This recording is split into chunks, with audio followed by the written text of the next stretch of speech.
pre-orders on the Apple Watch have begun here in Sydney, Australia. I'm Seamus Byrne for CNET, and for those of you out there who might be a little confused about how you're going to buy your Apple Watch, we're going to go through a fitting process and give you all the details on what you need to do at your local store to get your hands on the new Apple Watch. What we've seen here in Sydney today so far is no one's had to queue up to get there, or more to the point, you can't queue up. When you arrive, if there are appointments available, Apple will give you an appointment, or they will assign an appointment time to you for later on in the day and say to come back at that point. They have here in Sydney, we've seen about half a dozen fitting stations. Fittings are every 15 minutes, and they've said they've got more fitting locations on other floors of this store. So there's a lot of capacity for coming in and going through that try-on process. You're essentially being asked to make your reservation and then come in and do the fitting to decide which size, which band, and which model you want. So you need to come in and basically have that booking. You can either book online, or as I said, some people are walking up and then being assigned appointments for later on. It really does make a huge difference to try on the Apple Watch before you make your choice.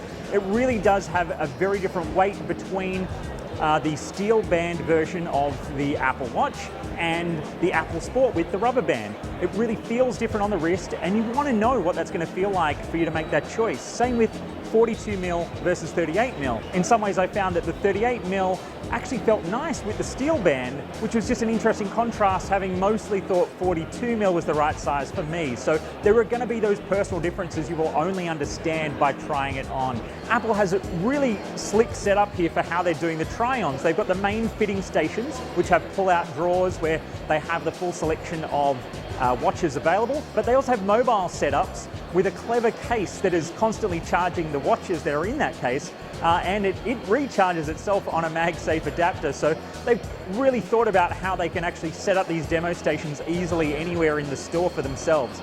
Another thing is that the demo loop on the watch that you get to try is non-interactive, so you won't be able to try it on and expect to be able to tap and interact. It's running just a standard loop. It's also standard for right-handed wearers or people who will wear it on the left. I'm a lefty, and trying it on the right meant I couldn't technically try it on in the right direction just because of how that demo loop works, but you get the feeling.